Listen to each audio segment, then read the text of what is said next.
الحمد للہ نحمده ونستعینه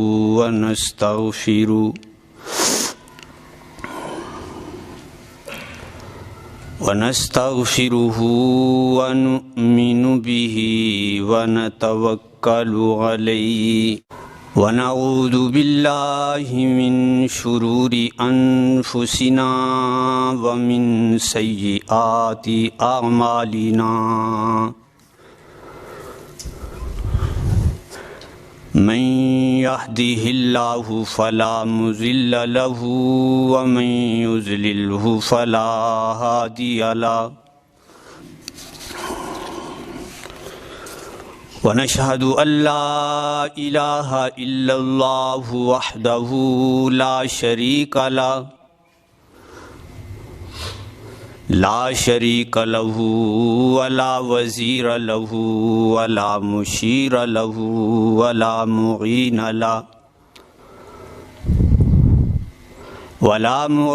له ولا مثل له وصلی علی سید الرسل وخاتم الانبیاء اما بعد فاعوذ باللہ من الشیطان الرجیم بسم اللہ الرحمن الرحیم ومن الناس من یشری نفسه ابتغاء مرضات اللہ واللہ رؤوف بالعباد صدق اللہ العظیم وصدق رسولہ النبی الکریم ونحن علی ذلک لمن الشاہدین والشاکرین والحمد للہ رب العالمین رب اشرح لی صدری ویسر لی امری واحلل عقدۃ من لسانی یفقہوا قولی رب زدنی علما وارزقنی فہما سبحانک لا علم لنا الا ما علمتنا انک انت العلیم الحکیم۔ توبہ کے متعلق تفصیل چل رہی تھی۔ ان چیزوں کا ذکر ہوا کہ جو چیزیں توبہ سے رکاوٹ بنتی ہیں۔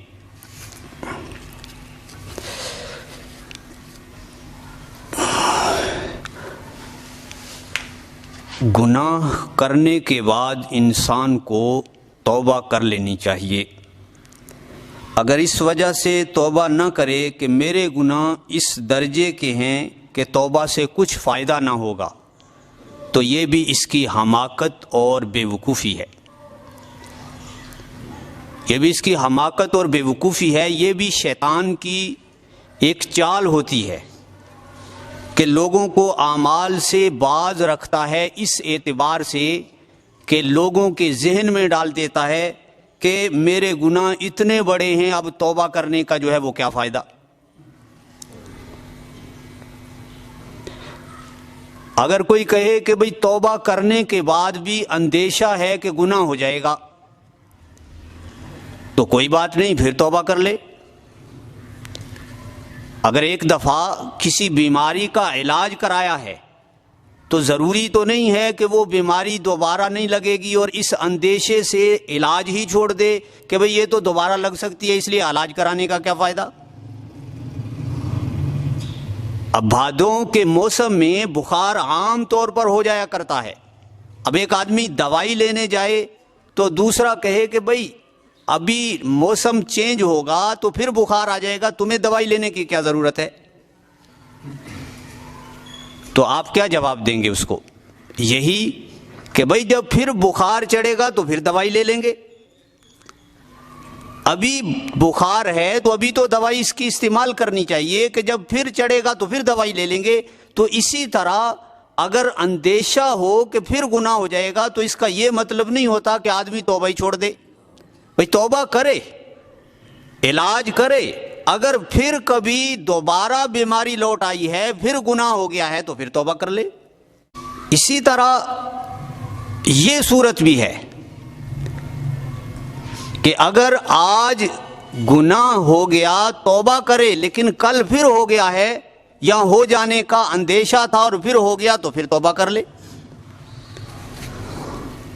اور اگر کوئی کہے کہ بھئی یہ کیا توبہ ہوئی، یہ تو ایک کھیل ہو گیا، تو میاں یہ کھیل بھی ایسا ہے کہ اس کھیل میں کھیلتے کھیلتے ہی انسان جو ہے وہ بچ جاتا ہے۔ کہتے ہیں نا یہ کھیل ایسا ہے کہ اس کے کھیلتے کھیلتے ہی گھر آباد ہو جاتا ہے، تو یہ کھیل بھی پھر ایسا ہے کہ اس کے کھیلتے کھیلتے بھی انسان کا گھر جو ہے وہ آخرت کا آباد ہو جائے گا۔ کہ آج اگر توبہ کر رہا ہے تو اس کی مشابہت بھی ہو رہی ہے ان لوگوں کے ساتھ جو اچھے اور نیک لوگ ہیں، توبہ کرنے والے ہیں، اور ان اللہ یحب التوابین، اللہ رب العزت فرماتے ہیں اللہ رب العزت ان لوگوں کو محبت ان سے کرتے ہیں کہ جو توبہ کرنے والے ہیں۔ تو جب ان لوگوں کے ساتھ اس کی مشابہت ہو جائے گی تو اللہ رب العزت کی رحمت ہو جائے گی، اس کی توبہ بھی پکی ہو جائے گی۔ دیکھو حضرت موسیٰ علیہ السلام فرعون کے پاس گئے اور اس کو ایمان کی دعوت دی، لیکن فرعون ایمان نہیں لایا۔ جادوگر حضرت موسیٰ علیہ السلام کے مقابلے میں آئے اور بہت زیادہ جادوگر تھے، بعض تفسیری روایات کے مطابق 70,000 جادوگر تھے جو حضرت موسیٰ علیہ السلام کے مقابلے کے اندر جو ہے وہ آئے تھے، 70,000۔ اب حضرت موسیٰ علیہ السلام نے اپنا معجزہ ظاہر کیا، لاٹھی پھینکی، انہوں نے بھی اپنے کرتب دکھائے تھے، رسیاں تھی۔ تو اب جب موسیٰ علیہ السلام کا معجزہ ظاہر ہوا تو ان کی ساری جو جادو کے سامان تھے وہ سارے ختم ہو گئے اور وہ لوگ جو ہے وہ ایمان لے آئے۔ فَأُلْقِيَ السَّحَرَةُ ساجدین، اللہ رب العزت فرماتے ہیں سجدے کے اندر گر پڑے۔ اب اللہ رب العزت سے حضرت موسیٰ علیہ السلام نے ایک دفعہ دریافت کیا کہ یا اللہ اس کی کیا وجہ ہوئی کہ یہ سارے کے سارے ایمان لے آئے اور فرعون کو ایمان کی توفیق نہ ہوئی، وہ ایمان نہیں لایا۔ تو اللہ رب العزت نے فرمایا کہ اے موسیٰ، وہ لوگ تیری مشابہت اور صورت بنا کر آئے تھے۔ مفسرین نے لکھا ہے کہ جب پھر یہ جتنے جادوگر تھے یہ آئے اس میدان کے اندر جہاں موسیٰ علیہ السلام بھی تھے، حضرت ہارون علیہ السلام بھی تھے، اور ان کے ساتھ بڑا لاؤ لشکر تھا فرعون کا اور فرعون کے درباری اور بڑا کچھ، اور حضرت موسیٰ علیہ السلام کی جو شکل و صورت تھی کہ موسیٰ علیہ السلام نے جس طرح کا لباس پہنا ہوا تھا، ان لوگوں نے بھی وہی لباس پہن کر موسیٰ علیہ السلام کے جو ہے وہ مقابلے کے اندر آئے۔ تو اللہ رب العزت نے فرمایا موسیٰ وہ تیری شکل و صورت بنا کر آئے تھے اور مجھے پسند نہ ہوا کہ میرے کلیم کی صورت بنا کر آئیں اور ایمان سے محروم ہو جائیں، میں نے ان کو ایمان دے دیا۔ ابھی دیکھو آپ کا بیٹا ہو، بچہ ہو، اس کی طرح کا کوئی ہو تو آپ کو دیکھ کر آپ خوش ہو جاتے ہیں، آپ کو پسند آتا ہے۔ اسی لیے تو قرآن کریم نے کیا فرمایا؟ لَقَدْ كَانَ لَكُمْ فِي رَسُولِ اللَّهِ أُسْوَةٌ حَسَنَةٌ، کہ بھائی آپ صلی اللہ علیہ وسلم تمہارے لیے نمونہ ہے، نمونہ۔ ان کو اللہ رب العزت نے ایسی شکل و صورت، ایسا لباس، ایسی چال ڈھال اور ایسے کمالات دے کر بھیجا ہے کہ یہ ایسا نمونہ ہے کہ جو ان کی طرح کا بنے گا، اللہ رب العزت فرماتے یحببکم اللہ، اللہ بھی اس کو پسند اور اس سے جو ہے وہ محبت کرنا شروع کر دیں گے۔ اسی لیے کسی نے کہا نا، یک چشم زدن غافل ازاں شاہ نہ باشی، شاید کے نگاہ کند آگاہ نہ باشی، کہ بھائی توبہ کرتے رہو، اللہ کی رحمت سے امید رکھتے رہو۔ کبھی ایسا بھی ہوتا ہے کہ اللہ رب العزت کی رحمت ایسی ہو جاتی ہے اور انسان کا جو ہے وہ بیڑا پار ہو جاتا ہے اور انسان کو توبہ کی پکی جو ہے وہ توفیق ہو جاتی۔ اب دیکھو جادوگر جتنے آئے تھے موسیٰ علیہ السلام کا مقابلہ کرنے آئے تھے، لیکن شکل و صورت حضرت موسیٰ علیہ السلام کی بنا کر آئے تھے۔ اللہ رب العزت کو اتنا پسند آ گیا کہ ان کو ایمان دے دیا۔ اس لیے قرآن میں کیا ہے؟ قرآن نے کہا فَأُلْقِيَ السَّحَرَةُ، کہ ان کو ڈال دیا گیا سجدے میں۔ قرآن نے یہ نہیں کہا کہ سجدے میں گر پڑے، یعنی سجدے میں چلے گئے۔ اللہ رب العزت فرماتے فَأُلْقِيَ السَّحَرَةُ، ایسے ہوا جیسے زبردستی ان کو سجدے میں ڈال دیا گیا ہے۔ اور فَأُلْقِيَ السَّحَرَةُ ساجدین، ایسا اللہ رب العزت نے سجدے میں ڈالا کہ اتنا مضبوط ایمان دے دیا، اتنا مضبوط ایمان دے دیا کہ ابھی کوئی عرصہ نہیں گزرا، کوئی مہینہ سال نہیں گزرے، ابھی 2 منٹ پہلے ایمان لائے ہیں تو فرعون نے کیا دھمکی دی؟ لَأُقَطِّعَنَّ أَيْدِيَكُمْ، میں تمہارے ہاتھ پاؤں کاٹ کر جو ہے وہ سولی پر چڑھا دوں گا۔ تو کیا کہنے لگے؟ قَالُوا لَا ضَيْرَ إِنَّا إِلَىٰ رَبِّنَا، ہمیں کوئی پرواہ نہیں ہے، تیری کوئی پرواہ نہیں ہے، ہم تو اپنے رب کی طرف لوٹنے والے ہیں۔ مفسرین نے فرمایا کہ جب وہ سجدے کے اندر گرے تھے تو اللہ رب العزت نے ان کو جنت اور جہنم سجدے کے اندر ہی جو ہے وہ دکھا دی۔ ان کا اتنا ایمان مضبوط ہو گیا، اتنا ایمان مضبوط ہو گیا کہ صاف فرعون کو کہہ دیا، اس کا لشکر، اس کی طاقت، سارا کچھ تھا، کہا کہ قالوا لا ضیر، جو تجھ سے ہو سکتا ہے کر لے، ہمیں تیری کوئی پرواہ نہیں ہے، کیونکہ ہم تو جب شہید ہو جائیں گے، قتل ہو جائیں گے تو ہم تو اپنے رب کے پاس جائیں گے، جس رب کے پاس جو ہے وہ ہم نے لوٹ کر جو ہے وہ جانا۔ تو بہرحال مغفرت کی مثال، اللہ رب العزت کی بخشش کی مثال ایک بارود کی طرح ہے۔ بارود، دیکھو بارود چھوٹی سی چیز ہوتی ہے لیکن پہاڑ کو بھی اڑا کے رکھ دیتی ہے۔ اللہ رب العزت کی رحمت اور بخشش بارود سے بھی بہت زیادہ اونچی ہے، لیکن بارود جیسی چھوٹی بھی اللہ کی رحمت ہو جائے تو وہ بھی انسان کو توبہ کر لے، اللہ کی رحمت ہو جائے تو اللہ رب العزت اس کو بھی جو ہے وہ اس کے گناہوں کو اڑا کے جو ہے وہ رکھ دیتی۔ لیکن یہاں غلطی نہیں کھانی چاہیے ایک، کہ بھئی ٹھیک ہے گناہ اگرچہ رحمت کے مقابلے میں کچھ بھی نہیں ہے لیکن تمہارے لیے تو بہت بڑے ہیں۔ رحمت کے مقابلے میں کچھ بھی نہیں ہے، اگر ہو جائے تو مایوس نہیں ہونا چاہیے، فوراً توبہ کر لے، لیکن انسان کے مقابلے میں تو گناہ بڑا ہے، رحمت کے مقابلے میں بڑا نہیں۔ اس لیے جب ہو جائے تو پھر مایوس نہ ہو، کیونکہ اللہ کی رحمت بہت بڑی ہے، فوراً توبہ کر لے، لیکن گناہ کو اپنے مقابلے میں یہی سمجھے کہ گناہ بہت بڑا ہے۔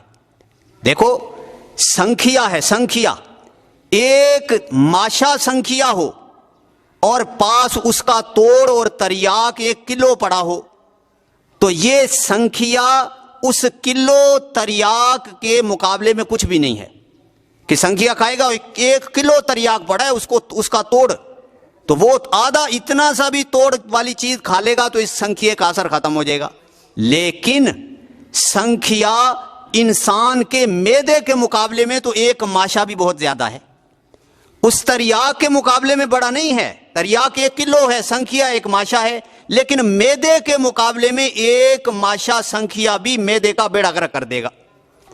اسی طرح گناہ جو ہے اللہ کی رحمت کے مقابلے میں کوئی بڑا نہیں ہے، لیکن انسان کے مقابلے میں بڑا ہے۔ انسان اس گناہ سے بچے، نہیں تو ایسا بھی ہو سکتا ہے سنکھیا تو کھا گیا، تریاک بھی پاس پڑا ہے، تریاک ابھی کھانے کی توفیق ہی نہ ہوئی کہ انسان کا جو ہے وہ کام تمام ہو گیا۔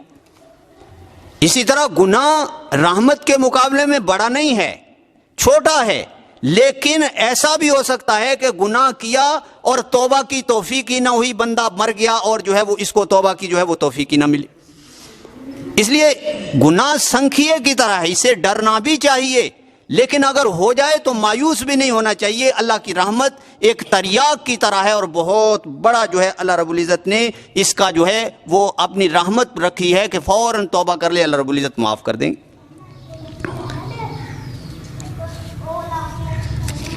اسی طرح سنکھیا اپنا اثر تو کرے گا لیکن تریاک استعمال کر لے مناسب طریقے سے تو اثر ختم ہو جائے گا۔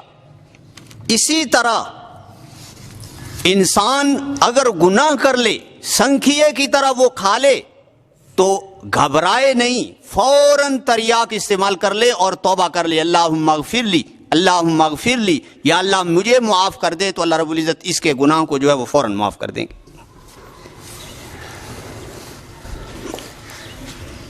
اللہ رب العزت ہر وقت تیار ہیں انسان کی بخشش کرنے کے لیے، لیکن اس کو تریاق کھانا پڑے گا، توبہ کرنی پڑے گی، اللہ رب العزت معاف کر دیں گے۔ اور یہ بھی اللہ رب العزت کی کتنی بڑی رحمت ہے کہ تریاق تمہارے سامنے رکھ دیا اور طریقہ استعمال بھی بتلا دیا۔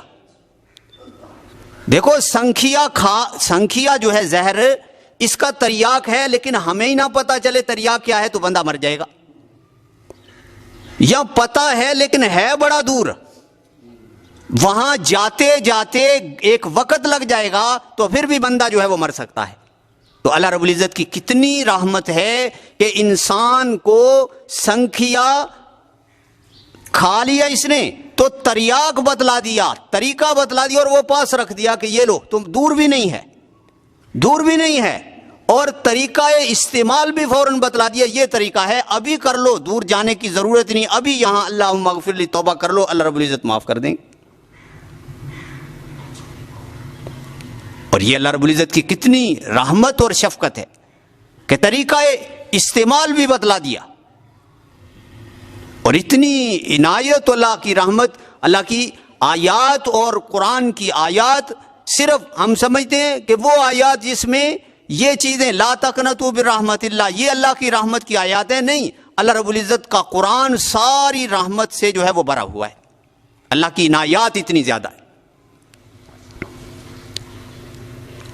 آصف الدولہ کہتے ہیں لکھنؤ کے بادشاہ کا وزیر تھا اور بڑا سخی آدمی تھا، اس کے متعلق مشہور تھا کہ یہ اس کے گھوڑے کی ٹاپ کو کسی کو لگ جائے تو وہ سونا بن جاتا ہے۔ ایک عورت آئی ایک سل اٹھا کر، لوہا لے کر آئی اور اس کے گھوڑے کی ٹاپ کے ساتھ جو ہے وہ لگانے لگی۔ تو آصف الدولہ آیا، اس نے دیکھا، اس نے کہا بڑی بھی کیا کر رہی ہو؟ اس نے کہا میں نے سنا ہے کہ آصف الدولہ کی گھوڑے کی ٹاپ کو لوہا لگ جائے تو وہ بھی سونا بن جاتا ہے۔ تو اس نے کہا کہ ٹھیک ہے تم نے سنا ہے، لیکن اس کا طریقہ استعمال، طریقہ وہ مجھے پتا ہے، تمہیں نہیں پتا، اس لیے یہاں رکھ دو، کل آ کر لے جانا، یہ سونا ہی ہوگا۔ اب وہ عورت چلی گئی تو اس نے اپنے غلاموں کو، نوکروں کو کہا کہ جاؤ اتنا ہی سونے کا سل بنا کر لاؤ، اتنی سونے کی سل بنا کر لائے، اور اگلے دن وہ عورت آئی تو اس نے وہ سونے کی سل اس کو دے دی کہ یہ لو لے جاؤ، اور یہ تمہارا جو لوہا تھا نا وہ سونا بن گیا ہے۔ کہ اس کی سونا بنتا ہے لیکن ترکیب تمہیں نہیں آتی، یہ مجھے آتی ہے اور میں بنا دیا ہے، اب اس کو جو ہے وہ اٹھا کر لے جاؤ۔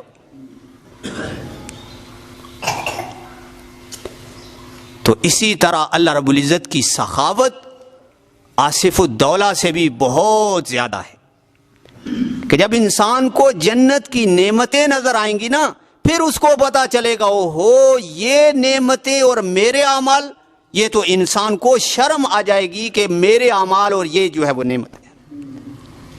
اس لیے قرآن کریم میں ہے کہ اللہ رب العزت سورہ دہر میں اپنی نعمتیں ذکر فرما رہے ہیں بڑی لمبی تفصیل سے کہ یہ ملے گا، یہ ملے گا، اور فرمایا نعیم و ملکن کبیرہ، ایسے ہوگا جیسے بادشاہی ہے، اور عجیب و غریب نعمتیں ذکر کی، اور آگے کیا فرمایا ان ھذا کان لکم جزاء و کان سعیکم مشکورا، کہ بھئی یہ تمہارے اعمال کا بدلہ ہے۔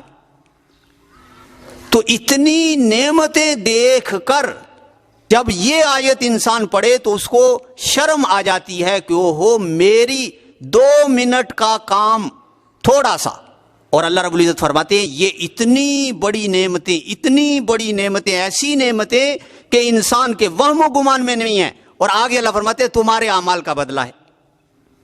تو یہ تو ایسے ہے جیسے ایک بچہ ہو نا، اس کو لکھنے بیچارے کو آتا نہیں ہے، آپ کاپی پکڑ کر، پینسل پکڑ کر، اس کو آپ پینسل آپ نے پکڑی ہے اور اوپر اس کا ہاتھ لگوا کے نا آپ لکھواتے ہیں با تا سا، اور اس کے بعد کہتے ہیں واہ بھائی واہ تو نے تو بڑی اچھا لکھا ہے، اور پھر اس کو انعام بھی دے دیتے ہیں. اب وہ بچہ خوش ہو جائے اور وہ کہے دیکھو میں نے ایسا لکھا ہے کہ اس طرح کا لکھا ہے کہ مجھے تو انعام ملا ہے. اب کوئی عقل مند پاس ہو تو وہ کیا اس کہے گا کہ یہ بچے کے اس لکھائی کا انعام ہے؟ بچے کی اس لکھائی کا انعام عقل مند یہ سمجھے گا؟ کہے گا دیکھو لکھوایا تو باپ نے ہے، قلم اس نے پکڑی ہے، اس کا تو اوپر ہاتھ لگا تھا اور پھر اوپر الٹا اس کو انعام بھی مل گیا. یہی حال اللہ رب العزت کی جب سخاوت قیامت میں ظاہر ہوگی تو پھر انسان محسوس کرے گا کہ بھئی یہ نعمتیں اتنی اور اعمال کتنے، یہ تو ایسے ہی ہے جیسے اللہ رب العزت خود پکڑ کر جو ہے وہ اعمال کروا رہے ہیں اور پھر جو ہے وہ ان نعمتوں پر وہ اس کے مقابلے میں جو ہے وہ انعام دینا شروع کر دی. اس لیے ہمارے اعمال تو اتنے کمزور ہیں کہ اگر جنت تو اونچی چیز ہے، جنت کی جوتیاں جہاں جنتی اتاریں گے اس جگہ انسان کو جگہ مل جائے تو سمجھو ہمارے لیے تو یہی بادشاہی ہے. آگے جنت تو بڑے لوگوں کو ملے گی، ہمارے اعمال اتنے کمزور کہ جنت میں جہاں جوتیوں کی جگہ ہے وہ جگہ ہمیں مل جائے کہ چلو جنتی لوگوں کی جوتیاں ہی سیدھی کر دیں اور یہاں ہی ہم بیٹھے رہیں گے تو ہمارے لیے تو یہ بھی جو ہے وہ بادشاہی ہے اور یہ بھی جو ہے وہ بڑا اعلیٰ چیز. اللہم لا احصی ثناء علیک کما اثنیت علی نفسک. آپ صلی اللہ علیہ وسلم بھی بعض دفعہ یہ دعا کرتے تھے کہ یا اللہ جیسی تیری تعریف جو کمالات ہیں میں بھی وہ تعریف نہیں کی، یا اللہ جو اصل تیری تعریف اور تیرے کمالات جو ہے وہ ظاہر کرنے چاہیے. تو بہرحال تو میں عرض کر رہا تھا کہ اللہ رب العزت سے معافی مانگنی چاہیے اور اللہ رب العزت کی رحمت بہت جو ہے وہ بڑی ہے. گناہ بھی بڑی چیز ہے لیکن اللہ سے جو ہے وہ اللہ کی رحمت اس سے بھی بہت بڑی ہے. اگر ہو جائے تو فوراً انسان کو جو ہے وہ توبہ کر لینی چاہیے. حدیث میں ہے ایک آدمی بنی اسرائیل کا، اس نے 99 قتل کر دیے تھے اور پھر ایک دن اس کو یہ خیال آیا کہ مجھے توبہ کرنی چاہیے، یہ کام میں نے جو ہے وہ بڑا غلط کیا. ایک راہب کے پاس گیا، راہب کے پاس گیا اور اس کو کہا کہ جی میں نے اتنے گناہ کیے ہیں، اتنے قتل ہو گئے ہیں، کیا میری توبہ قبول ہو سکتی ہے؟ تو اس نے کہا نہیں نہیں تیری توبہ نہیں ہو سکتی، اتنے 99 قتل کر دیے تو نے.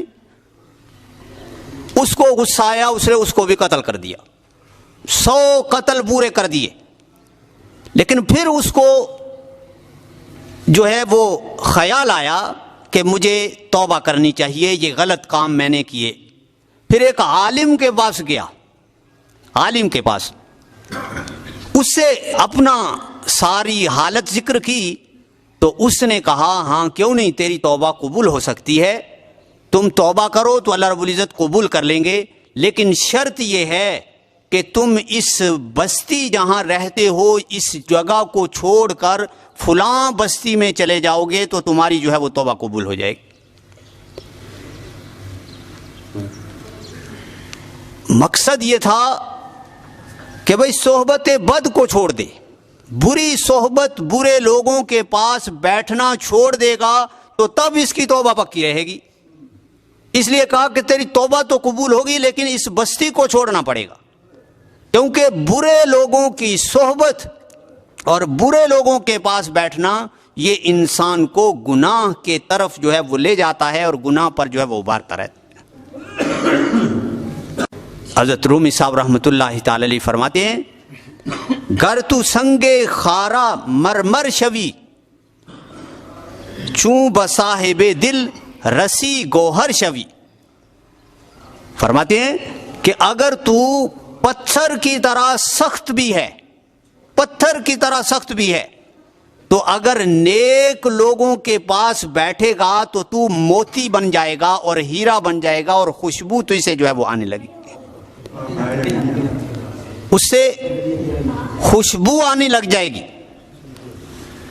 اور فرماتے ہیں کہ تا توانی شو از یار بد، یار بد بدتر از مار بد، مار بد تنہا ہمی بر جاں زند، یار بد بر جاں و بر ایمان زند۔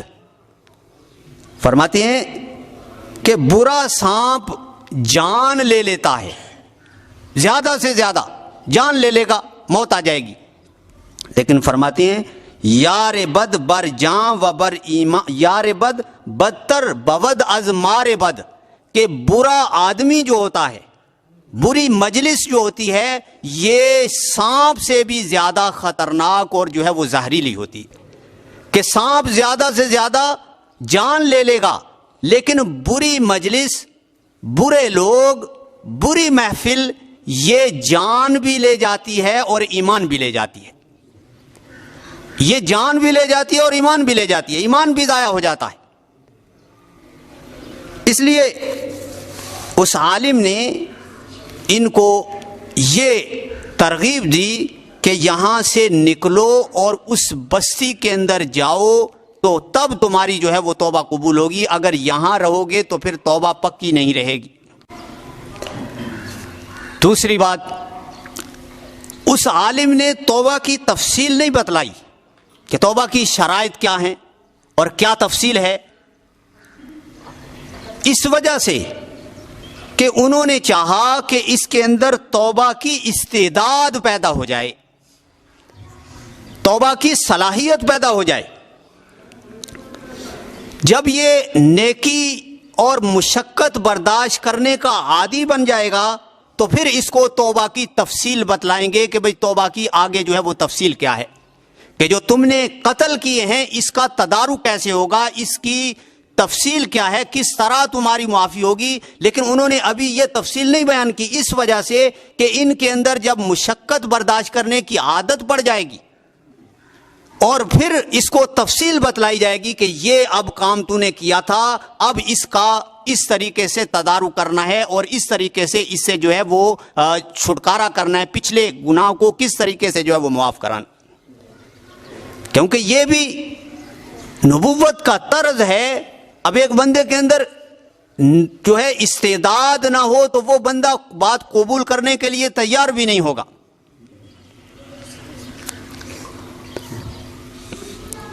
ایک بزرگ تھے، ان کے پاس خانقاہ میں لوگ آئے، اللہ اللہ کرتے تھے۔ رات کو ایسے ہوتا کہ جوتیاں جو تھی نا، کسی کی جوتی ادھر پڑی ہے، کسی کی ادھر پڑی ہے، کوئی ادھر پڑی ہے، وہ رات کو اٹھتے تو بڑے پریشان ہوتے کہ یہ جوتیاں الٹ پلٹ کون کرتا ہے۔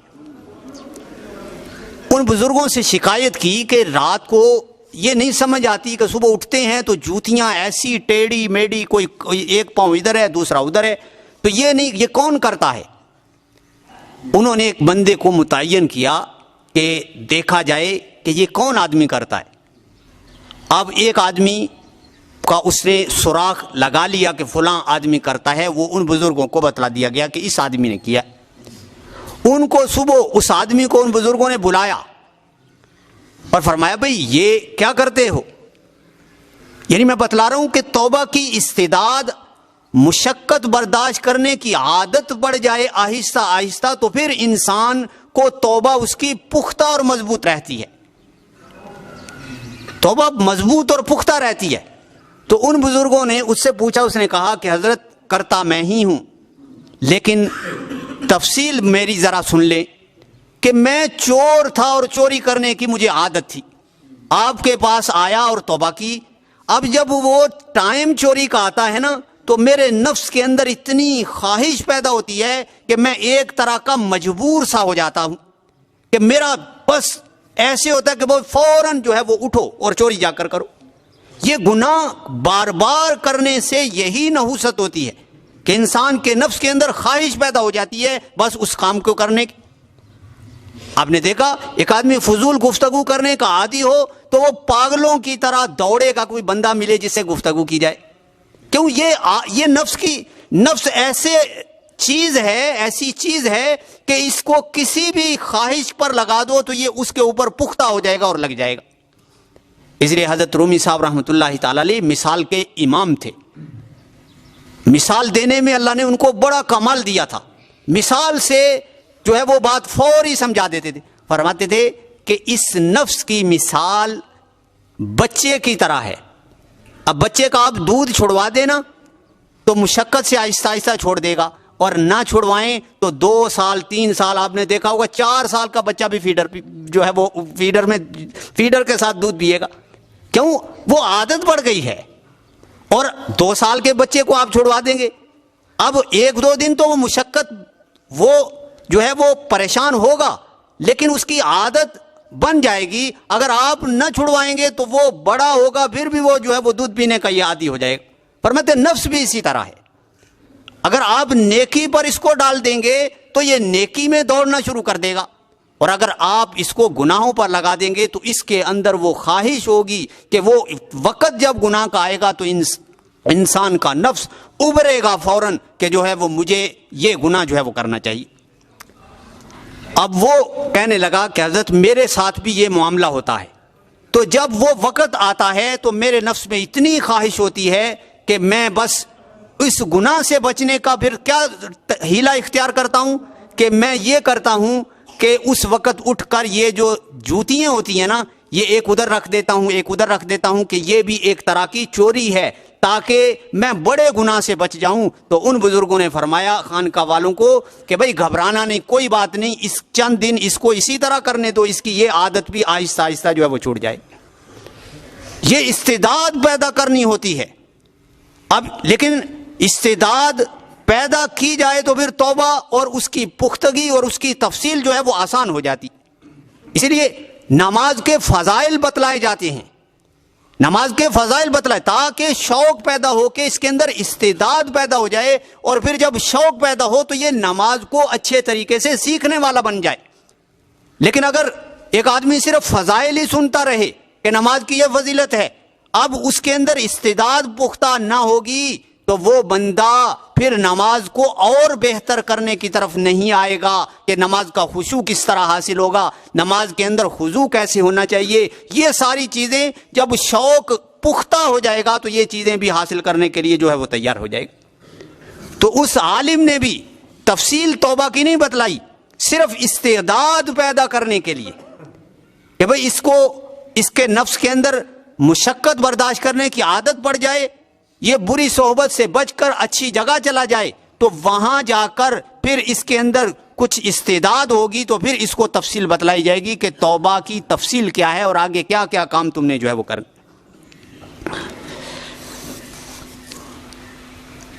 تو ہوا یہ کہ وہ بھی ہمت والا آدمی تھا, وہ اس بستی سے نکل پڑا کہ ٹھیک ہے میری توبہ قبول ہونی چاہیے, میں اس بستی کو جو ہے وہ چھوڑ دیتا ہوں. اب وہ کچھ آگے گیا تو اللہ رب العزت کی تقدیر کا فیصلہ آ گیا کہ اس کی موت کا جو ہے وہ وقت آ گیا, موت کا وقت آ گیا. فرشتے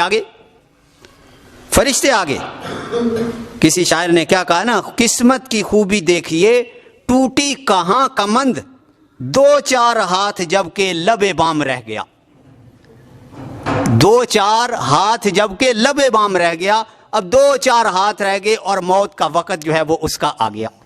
اب فرشتے آگے, روح نکالنے والے, اور دونوں قسم کے فرشتے آگے, نیک لوگوں کی روح نکالنے والے بھی اور برے لوگوں کی روح نکالنے والے بھی. اب دونوں میں اختلاف ہو گیا کہ اس کی روح کون نکالے گا, نیک کے بد آدمیوں کی روح نکالنے والے فرشتے نکالیں گے یا نیک آدمی کی روح نکالنے والے نکالیں گے. تو دونوں میں اختلاف ہوا. اللہ رب العزت نے ایک فرشتہ بھیجا کہ ایسا کرو, اس کے زمین کو ماپو, جس بستی کی طرف یہ زیادہ قریب ہوگا اس بستی کے حساب سے فرشتے روح نکال لیں گے. اگر یہ نیکوں کی بستی کے قریب ہے تو ٹھیک ہے, نیک لوگوں کی روح نکالنے والے فرشتے اس کی جو ہے وہ روح نکالیں. اور روایات میں ہے کہ وہ ماپنے لگے تو اللہ رب العزت کی رحمت کو جوش آیا کہ یہ ہمت کر کے نکلا تو تھا. اور بعض روایات میں ہے کہ اس آدمی کی جب آخری وقت ہو گیا تو جس بستی کی طرف جانا تھا نا, اس عالم نے کہا وہاں تیری جاؤ گے توبہ قبول ہوگی, اس نے اس بستی کی طرف اپنا سینہ کر کے رگڑ جو ہے وہ گھسٹتے ہوئے اس بستی کی طرف جو ہے وہ اور آگے جو ہے وہ ہو گیا.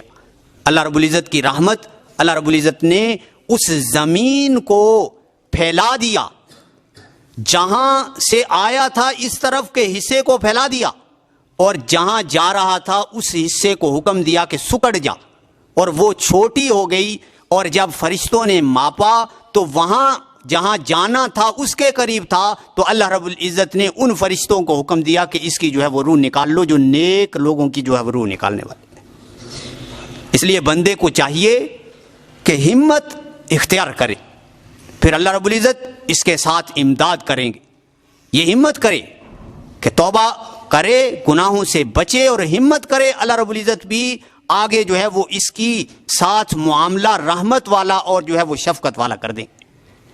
اور اگر ہمت نہیں کرتا تو پھر معاملہ نہیں ہوگا. اس لیے یہاں ایک بات بتلا کے بات کو ختم کر دیتا ہوں. اسی وجہ سے جو آدمی ہمت کے ساتھ توبہ کرتے ہیں، دلی اچھی نیت کے ساتھ کہ بھئی واقعتاً ہم نے گناہ چھوڑنے اور توبہ کرتے ہیں، اللہ رب العزت ان کے ساتھ بھی معاملہ بڑی شفقت اور رحمت والا کر دیں گے اگر دل سے یہ صاف ہوا. وہ کس طرح؟ اب یہاں اس کے حقوق العباد تھے، اس نے 100 آدمی قتل کیے تھے، تو حقوق العباد معاف نہیں ہوتے جب تک کہ بندے کا حق ادا نہ کرے یا اس سے معافی نہ مانگے. اب یہاں یہ بھی اس نے بھی حقوق العباد ضائع کیے تھے، بندے بھی قتل کیے تھے اور بھی ایسے. لیکن اللہ رب العزت کی رحمت کا معاملہ کیا ہوتا ہے؟ حضرت قاضی ثناء اللہ صاحب پانی پتی رحمۃ اللہ تعالی علیہ نے ایک کتاب لکھی ہے غالباً حقوق الاسلام. اس کے اندر فرماتے ہیں کہ جو بندے مخلص ہوں گے، کسی کا حق دینا تھا اور پورا ارادہ ہے کہ بھئی میں دینے جو ہے دے دوں گا. اب کسی کا قرض دینا تھا، پورا ارادہ ہے دینے کا، ہماری طرح نہیں کہ فضول خرچی کی اور پھر کہتے ہیں جی پیسے کوئی نہیں ہے میرے، یہ نہیں طریقہ ہوتا.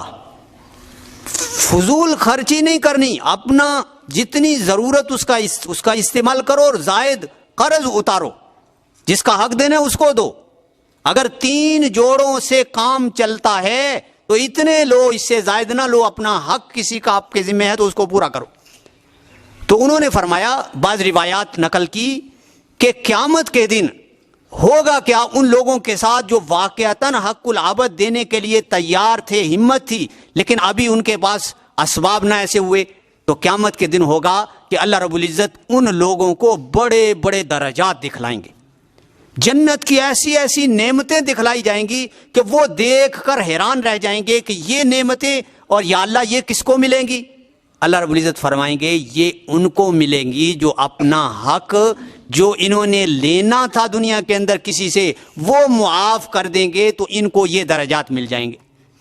اب ہوگا یہ کہ اگر اچھے آدمی نے حق دینا تھا، اس کی ارادہ تھا بھئی دینے کا، میں نے قرض دینا ہے، اور ہمت بھی کرتا ہے، ارادہ بھی کیا ہے اور ہمت بھی کر رہا ہے، آہستہ آہستہ دینا بھی شروع کر دیا ہے، تو اللہ رب العزت فرمائیں گے کہ اس بندے کا جو تو نے قرضہ، اس بندے نے تیرا جو قرضہ دینا تھا تو معاف کر دے، تو یہ درجات جو ہے وہ تجھے مل جائیں گے. وہ اتنے درجات دیکھ کر کہے گا کہ یا اللہ میں معاف کرتا ہوں. اب اللہ رب العزت، کیونکہ اللہ کے ہاں عدل ہے، یہ ذہن میں رکھنا، اللہ کے ہاں قیامت کے دن عدل و انصاف ہوگا. کہ روایات میں ہے کہ ایک بکری نے دوسرے کو سینگ مارا ہوگا، بغیر سینگ والی بکری کو اس بکری نے سینگ مارا ہوگا جس کا سینگ ہے. قیامت کے دن اللہ رب العزت اس کو بھی بدلہ دلوائیں گے. اس لیے قرض معاف نہیں ہوگا، وہ معاف کرے گا قیامت کے دن، تب معاف ہوگا، ویسے نہیں معاف ہو سکتا. حق العبد معاف ہونے کی کوئی صورت نہیں. اللہ رب العزت قانون اور عدل کے مطابق فیصلہ فرمائیں گے کہ وہاں بھی اللہ یہ نہیں فرمائیں گے معاف کر دیا میں نے معاف کر، نہیں، حالانکہ اللہ رب العزت معاف کر سکتے ہیں، اللہ کو کون؟ اللہ رب العزت اسی سے معاف کروائیں گے اس طریقے سے کہ اس کو بڑے درجات دکھا کر کہ جس نے قرض لینا ہے یا حق اس کا دوسرے کے اوپر تھا تو اس کو بڑے درجات دکھلا کر کہا جائے گا کہ یہ معاف کر دے تو یہ درجات مل جائیں گے، تو وہ آدمی معاف کر دے گا تو اللہ رب العزت اس کو درجات دے دیں گے، اور یہ آدمی جس کے اوپر حق تھا اس کی بھی معافی ہو جائے گی اور یہ بھی جو ہے وہ جنت کے اندر چلا جائے گا۔ بہرحال اللہ رب العزت عمل کی توفیق دے۔